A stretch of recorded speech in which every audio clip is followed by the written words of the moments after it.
चलिए आज के वीडियो में हम बताएंगे क्लास कक्षा 10 ठीक है, गोधविल भाग 2 हिंदी ठीक है।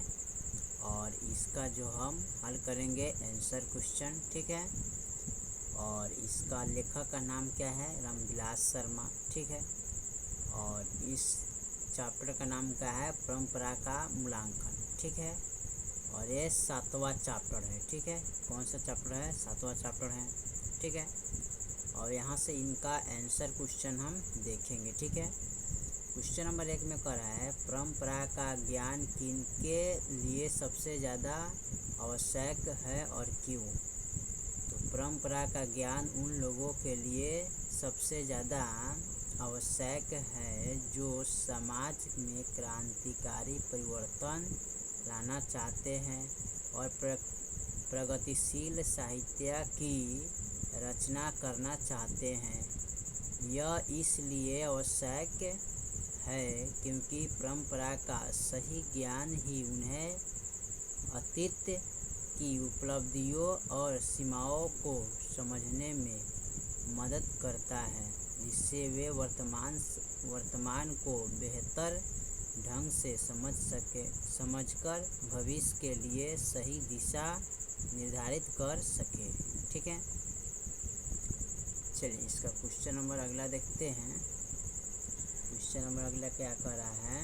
2 परंपरा के मूल्यांकन में साहित्य के वर्गीय आधार का विवेक लेखक क्यों महत्वपूर्ण मानते हैं? लेखक परंपरा के मूल्यांकन में साहित्य के वर्गीय आधार का विवेक इसलिए महत्वपूर्ण मानता है क्योंकि साहित्य केवल व्यक्तिगत प्रतिभा का परिणाम नहीं होता, बल्कि वह समाज के विभिन्न वर्गों के हितों और संघर्षों को भी दर्शाता है। वर्गीय आधार का विवेक हमें यह समझाने में मदद करता है कि कौन सा साहित्य किस वर्ग के हितों का प्रतिनिधित्व करता है और इस प्रकार उसके वास्तविक महत्व को आंका जा सकता है ठीक है। अब देखते हैं इसका हम अगला सवाल तीसरा, साहित्य का कौन सा पक्ष अपेक्षाकृत अस्थायी होता है? इस संबंध में लेखक की राय स्पष्ट करें। लेखक के अनुसार साहित्य का वह पक्ष जो मानवीय संबंधों, भावनाओं और सांस्कृतिक मूलों से जुड़ा होता है अपेक्षाकृत अस्थायी होता है। लेखक का मानना है कि साहित्य में निहित ये मानवीय और सांस्कृतिक तत्व समय के साथ कम बदलते हैं, जबकि राजनीतिक या आर्थिक विचार अधिक तेजी से बदल सकते हैं ठीक है। चलिए तीसरा के बाद हम चौथा नंबर सवाल को देखते हैं। चौथा नंबर में क्या कर रहा है? साहित्य में विकास प्रक्रिया उसी तरह संपन्न नहीं होती जैसे समाज में। लेखक का आशय स्पष्ट कीजिए।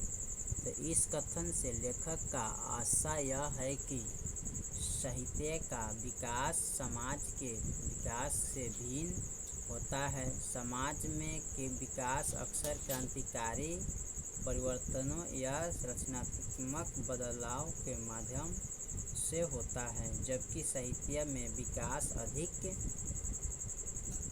क्रमिक और आंतरिक होता है। साहित्य में नए विचारों का समावेश होता है, लेकिन वह अपने परंपरा से पूरी तरह कटकर विकसित नहीं होता है ठीक है। चलिए 4 के बाद हम 5 को देखते हैं ठीक है। 5 नंबर सवाल क्या है? लेखक मानव चेतना को आर्थिक संबंध से प्रभावित मानते हुए भी उसकी सापेक्षता स्वाधीनता की दृष्टियों द्वारा प्रमाणित करता है। लेखक मानव चेतना को आर्थिक संबंध से प्रभावित मानते हुए भी उसकी सापेक्षा स्वाधीनता को कला और साहित्य के उदाहरणों द्वारा प्रमाणित करता है। वह दिखाता है कि कैसे कलाकृतियों और साहित्यिक रचनाएं जो किसी विशेष आर्थिक व्यवस्था में उत्पन्न हुए हैं, उस व्यवस्था के समाप्त होने के बाद भी अपनी प्रासंगिकता और महत्व बना रखती हैं। ठीक है, उसके बाद हम अगला सवाल देखते हैं। ठीक है, 6 नंबर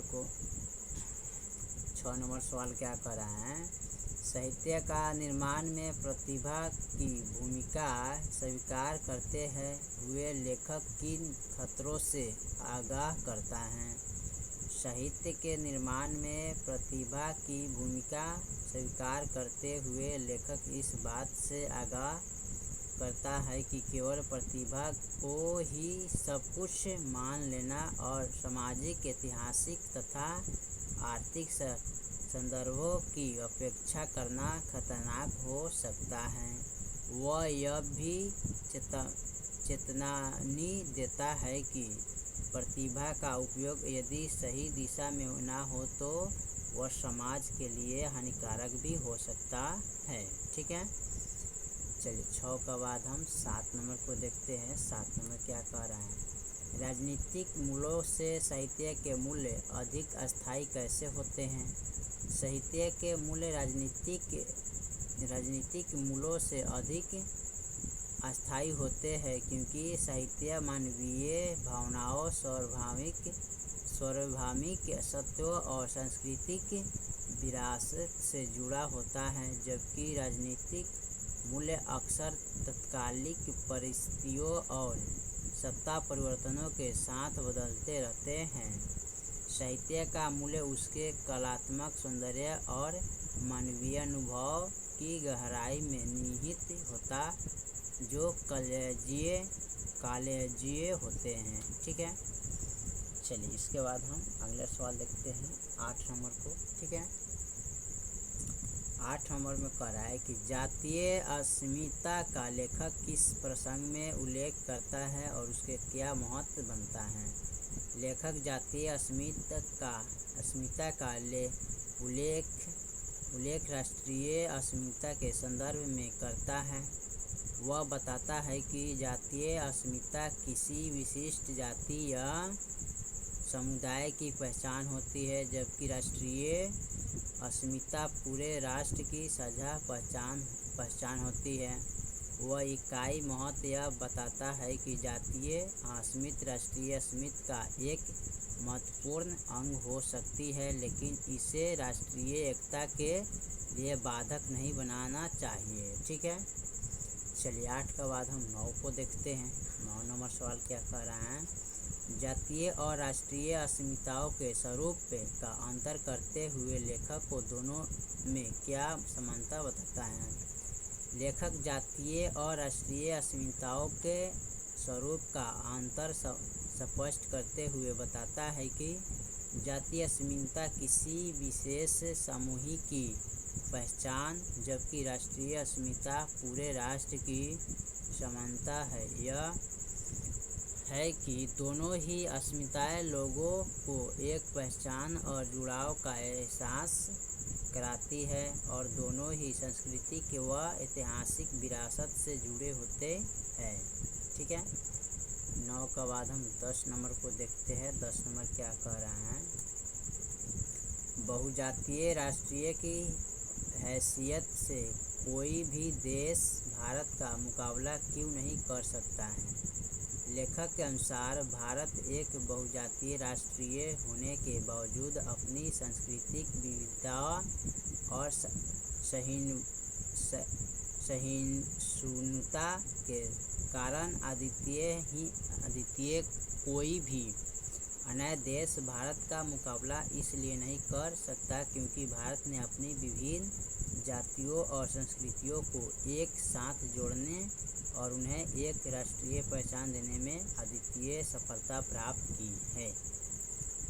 10 के बाद हम 11 नंबर को देखते हैं। 11 नंबर सवाल क्या कर रहा है? भारत की बहुजातीयता मुख्य सांस्कृतिक और इतिहास की देन है कैसे?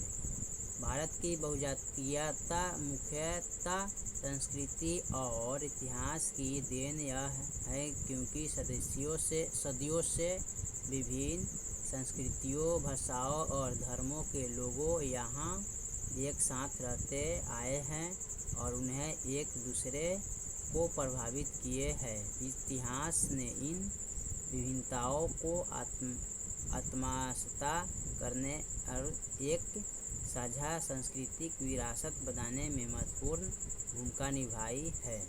ठीक है, 11 के बाद हम 12 नंबर सवाल को देखते हैं। 12 नंबर क्या कह रहा है, किस तरह का समाजवाद हमारी राष्ट्रीय आवश्यकता है। इस प्रसंग में लेखक के विचारों पर प्रकाश डालिए। लेखक के अनुसार समाजवाद भारत जैसे बहुजातीय और विविधतापूर्ण राष्ट्र के लिए एक राष्ट्रीय आवश्यकता है, क्योंकि यह सामाजिक समानता, आर्थिक न्याय और सभी वर्गों के उत्थान पर बल देता है। समाजवाद ही वह विचारधारा है जो भारत की विभिन्नताओं को एकजुट कर सकता है और सभी के लिए समान अवसर प्रदान कर सकता है। ठीक है, 12 के बाद हम 13 नंबर को देखते हैं। ठीक है, 13 में क्या करें, निबंध का संपन्न करते हुए लेखक कैसे स्वान देखता है, उसे साकार करने में परंपरा को क्या भूमिका हो सकती है, विचार करें। निबंध का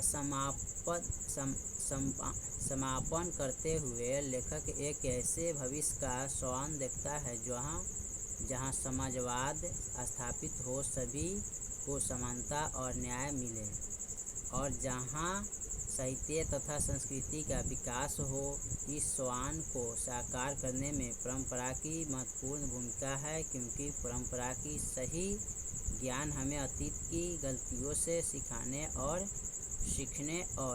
भविष्य के लिए सही मार्ग चुनने में मदद करता है। ठीक है, चलिए इसके बाद 13 के बाद 14 नंबर को देखते हैं। 14 नंबर सवाल क्या कर रहा है, साहित्य सापेक्ष रूप में स्वाधीनता होता है। ठीक है, मत को प्रमाणित करने के लिए लेखक ने कौन से तर्क और प्रमाण उपस्थित किए हैं। लेखक यह प्रमाणित करने के लिए कि साहित्य सापेक्ष रूप से स्वाधीनता होता है, यह तर्क देता है कि साहित्यकार अपनी रचना में सामाजिक और आर्थिक दबाव से पूरी तरह मुक्त नहीं हो सकता, लेकिन उसकी रचनात्मक और कल्पनाशीलता से एक हद तक स्वाधीनता प्रदान करती है। वह कलाकृतियों के उदाहरण देता है जो अपने समय की सीमाओं से पूरे जाकर भी प्रासंगिक बनी रहती है। ठीक है, लास्ट जो सवाल है उसको देखते हैं 15 को। यहाँ करें व्याख्या करने के लिए। ठीक है, विभाजित बंगाल से विभाजित पंजाब की तुलना कीजिए तो ज्ञात हो जाएगा कि साहित्य की परंपरा का ज्ञान कहाँ ज़्यादा है, कहाँ कम है और इस न्यूनाधिक ज्ञान के सामाजिक परिणाम क्या होते हैं।